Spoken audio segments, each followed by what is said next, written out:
أستغفر الله العظيم. أعوذ بالله من الشيطان الرجيم. بسم الله الرحمن الرحيم. السلام عليكم ورحمة الله وبركاته. الحمد لله الذي أنعم بالتوفيق والهداية، ونستعينه بحول الله وقوته والقوية، فإنه لا حول ولا قوة إلا بالله. صلاة وسلاما على محمد عبد الله وعلى آله وصحبه ومن والاه, amma ba'du. Bapak dan Ibu, saudara-saudari, jemaah pemirsa kajian duha Awi Sumut Channel rahimakumullah. Syukur kita kepada Allah Subhanahu wa taala. Salawat dan salam pada Rasulullah sallallahu alaihi wasallam. Allahumma salli wa sallim alaihi. Mudah-mudahan kita senantiasa dibimbing Allah dengan hidayahnya, dicukupkan Allah dengan rahmatnya, dilindungi Allah dengan kuasanya. Termasuk rahmat Allah Subhanahu wa taala melindungi aib dan celah pada diri kita. Kalau bukan karena rahmat, kasih dan sayang Allah Subhanahu wa taala, sesungguhnya kita tidak mampu untuk menutupi aib dan celah diri kita masing-masing. Bapak dan Ibu, saudara-saudari, seluruh pemirsa Awi Sumut Channel rahimakumullah. Pada kajian duha kita di hari ini, kita mengangkat judul apa tandanya kamu dicintai Allah. Pada pagi hari ini saya coba sertakan materi yang berkaitan dengan hal tersebut untuk memudahkan kita. Bisa bagi yang minat ini bisa di screenshot nanti, bisa menjadi referensi bagi siapa yang berminat. Judul kita hari ini, apa tandanya kamu dicintai Allah Subhanahu wa taala.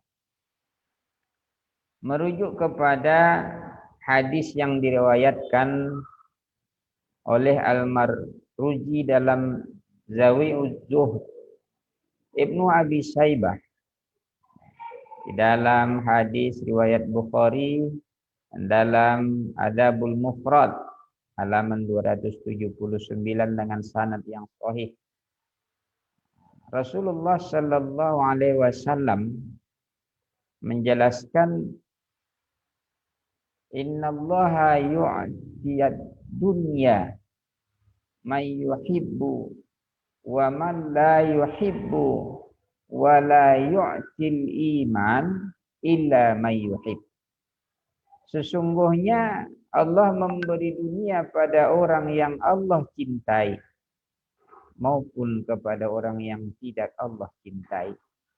Sedangkan iman hanya diberikan Allah kepada orang yang Allah cintai. Jadi Bapak dan Ibu yang kami hormati, kalau begitu, ketika kita diberikan Allah Subhanahu wa taala nikmat yang berlimpah di dunia ini, belum tentu itu karena cintanya Allah. Karena Allah Subhanahu wa taala juga membagikan dunia ini kepada orang yang tidak Allah cintai. Akan tetapi Allah Subhanahu wa taala mengatakan, sedangkan iman hanya diberikan kepada orang yang Allah cinta. Kalau begitu, nikmat yang paling besar di antara nikmat di dunia ini adalah nikmat iman. Karena itu tidak Allah berikan kepada orang yang tidak Allah cintai. Selanjutnya, Di dalam hadis yang diriwayatkan Imam Tirmizi nomor hadis 2346. Syekh Al-Albani mengatakan bahwa hadis ini hasan. Man asbaha minkum aminan fi sirrihi mu'afan fi jasadihi indahu qutu yaumihi faka'annama iyazat lahu dunya. Siapa di antara kalian merasa aman di tempat tinggalnya, diberikan kesehatan badan, dan diberikan makanan untuk hari itu, maka seolah-olah dia telah memiliki dunia dan seluruhnya. Kalau kita merujuk kepada hadis ini, bahwa Rasulullah Sallallahu Alaihi Wasallam menjelaskan di dalam hadis yang berkaitan dengan sholat sunat fajar, raka'atainil fajri khairum minad dunya wa ma fiha, 2 rakaat sholat sunat fajar lebih baik daripada dunia dan seisinya. Kaitan dengan hadis ini, siapa di antara kalian yang merasa aman di tempat tinggalnya? Untuk saat ini kita aman. Diberikan kesehatan badan, alhamdulillah kita sehat. Dan diberikan makanan untuk hari itu. Hari ini kita makan.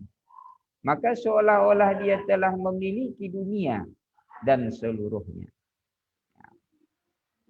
Jadi Bapak dan Ibu yang kami hormati, sesungguhnya untuk hari ini, hari-hari sebelumnya yang sudah kita lewati, berdasarkan hadis ini, berarti Allah sudah berikan kepada kita dunia ini.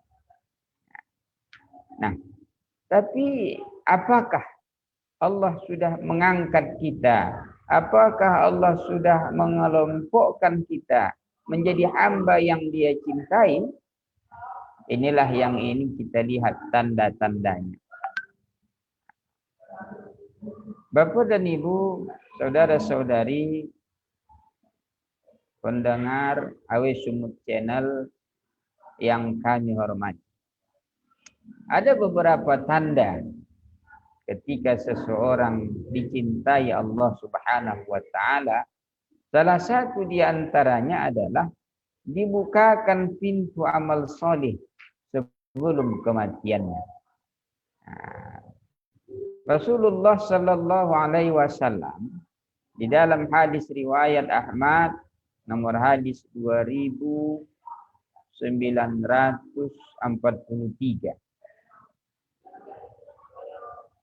Rasulullah Sallallahu Alaihi Wasallam menceritakan, Iza aradallah bi'ibadi khairan ista'malu. Apabila seorang diinginkan kebaikan oleh Allah, maka Allah akan jadikan dia beramal. Lalu sahabat bertanya, apa yang dimaksud dijadikan beramal ya Rasulullah? Ya, sahabat berkata, fila ma yasta'malu. Kemudian Rasul menjawab, qal yaftahu lahu amalan salihah baina yadayya mauti hatta yardi alaihi min haulah. Ya. Maka Rasulullah sallallahu alaihi wasallam menjawab, dibukakan baginya amalan salih sebelum dia meninggal, sehingga orang yang berada di sekitarnya pun redha kepadanya. Jadi Bapak dan Ibu yang kami hormati, dari hadis tersebut dapat kita pahami bahwa jika Allah mengkehendaki kebaikan pada hambanya, maka Allah akan menjadikan hamba tersebut beramal soleh sebelum wafatnya dan menjadikan hamba tersebut bertaubat kepada Allah atas segala kesalahannya sehingga akhir hayatnya pun nanti akhir hayat yang husnul khatimah. Nah, saya teringat kepada satu kisah di zaman Nabi Musa alaihissalam, bahwa pernah di zaman Nabi Musa terjadi kemarau panjang. Kemudian Bani Israel datang kepada Nabi Musa, ya Musa, tolonglah kami, tolong mintakan kepada Allah supaya Allah berkenan menurunkan hujan, karena kami sudah tidak tahan dengan kemarau yang panjang ini. Maka Nabi Musa alaihissalam mengajak umatnya berkumpul di satu tanah lapang yang luas. Di dalam kisah itu diceritakan bahwa tidak kurang dari 70.000 orang berkumpul pada saat itu. Barangkali kalau dia sahan 70.000 itu barangkali yang menampungnya itu alun-alun lah itu. Dari mulai masjid sampai ke taman kota. Alun-alun. 70.000. Kemudian ketika Nabi Musa alaihissalam mulai bermohon kepada Allah Subhanahu wa taala, yang beliau ini juga bergelar kalamullah, yang bisa berbicara, berkomunikasi langsung dengan Allah tanpa perantaraan malaikat, maka Allah Subhanahu wa taala mengatakan kepada Musa, "Wahai Musa, bukanlah aku tidak mengindahkan permohonanmu, dan bukan pula aku ingin merendahkan wibawa di hadapan umatmu. Akan tetapi doamu belum diijabah. Permintaan kamu semua belum aku kabulkan. Karena ada salah seorang di antara yang berkumpul di tempat ini, seorang pendosa yang selama 40 tahun melanggar apa yang dilarang Allah, meninggalkan apa yang diperintahkan Allah, melakukan maksiat kepada Allah, kedurhakaan kepada Allah, dengan tidak ada rasa takutnya sedikit pun. Maka karena kehadiran beliau di sini, aku belum mau mengabulkan permintaan kamu." Kemudian Nabi Musa alaihissalam mengatakan, "Ya Rabb, apa yang harus kami lakukan? Sedangkan kami tak tahu siapa dia." Maka Allah Subhanahu wa taala memerintahkan kepada Musa, "Wahai Musa, panggillah orang tersebut, sampaikan kepada, beritakan kepadanya supaya dia meninggalkan tempat ini. Kalau dia masih di sini, aku tidak akan mengijabah doa kamu." Kemudian Nabi Musa mengatakan, "Ya Rabb, bagaimana mungkin aku bisa memanggilnya? Aku tak tahu siapa dia. Dan mereka begitu banyak, lebih dari 70.000 orang." Nah, Allah Subhanahu wa taala perintahkan lagi kepada Musa, "Musa, kau hanya kuperintahkan untuk memanggilnya, untuk mengucapkannya, tapi hakikatnya aku yang menyampaikan kepadanya." Maka oleh Nabi Musa dipanggillah dengan seruan, "Wahai orang yang telah bermaksiat selama 40 tahun menentang Allah tanpa rasa takut kepada Allah, ketahuilah bahwa karena sifatmu, karena perbuatanmu, Allah tidak mau mengabulkan doa kita pada hari ini. Maka keluarlah, tinggalkan tempat ini, agar Allah mau mengabulkan doa dan mau menurunkan hujan di sini." Ucapan Nabi Musa ini terdengar oleh orang yang dimaksud. Kemudian dia melihat di kanan kirinya, siapalah kira-kira yang bergeser dari tempat ini. Setelah dia melihat ke kanan kirinya tak ada orang yang berpindah, maka dia memahami bahwa kalau begitu akulah yang dimaksud Nabi Musa ini. yang selama ini melanggar apa yang dilarang Allah, tak pernah merasa bersalah kepada Allah. Tapi pada hari ini, karena sebab perbuatannya hujan tak turun, sementara lebih dari 70.000 orang berkumpul berdoa mengharap kepada Allah supaya hujan ini turun. Sehingga dia merasa bersalah, ya Allah, gara-gara aku hujan tak kau turunkan. Gara-gara aku doa orang ini tak diijabah. Tapi kalau aku keluar dari tempat ini, bagaimana aku harus menanggung malu? Kemana aku membawa diri? Orang semua akan tahu siapa diriku. Maka akan terbukalah aib dan kejelekanku. Ya Allah, sungguh hari ini aku menyesal. Sungguh hari ini aku menyadari. Aku bersyukur ya Rabb, bahwa kau masih berikan kesempatan kepadaku untuk berbenah diri. Bahwa hari ini masih kau sampaikan nasihat kepadaku lewat nabimu. Tapi aku tidak sanggup ya Rabb untuk menanggung malu di hadapan sekian banyak orang pada hari ini. Lebih dari 70.000 orang akan mengetahui siapa aku yang sesungguhnya. Maka dengan rasa penyesalan, dia betul-betul menyerah kepada Allah. Hari ini aku pasrah padamu ya Rabb. Aku yakin kau pengasih penyayang. Aku berharap kau mau mengampuni salah. Kau mau mengampuni dosa. Bapak dan Ibu yang kami hormati.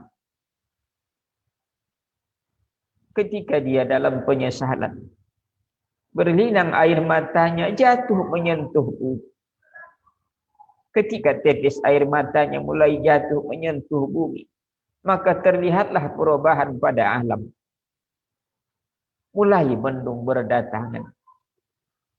Mulai angin berhembus. Sedikit demi sedikit hujan diturunkan Allah sehingga turun dengan derasnya. Kemudian Nabi Musa bertanya lagi kepada Allah, ya Rabb, aku belum melihat tidak ada yang keluar dari tempat ini. Tidak seorang pun yang meninggalkan tempat ini. Yang tadinya kau katakan kau tidak akan menurunkan hujan sebelum dia keluar dari tempat ini. Tapi apa yang menyebabkanmu sekarang menurunkan hujan yang tadinya tidak mau menurunkan hujan? Maka Allah Subhanahu wa taala mengatakan kepada Nabi Musa alaihissalam, orang yang menyebabkanku menurunkan hujan sama dengan orang yang tadinya menyebabkan aku tidak mahu menurunkan hujan. Kemudian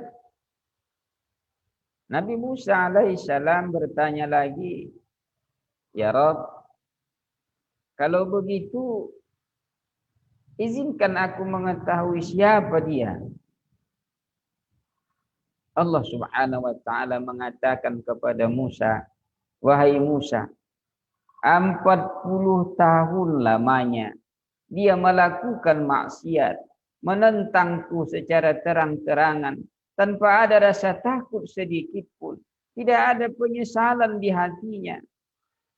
Namun tak pernah kubukakan aibnya kepada siapapun. Hari ini dia datang kepadaku dengan penyesalan.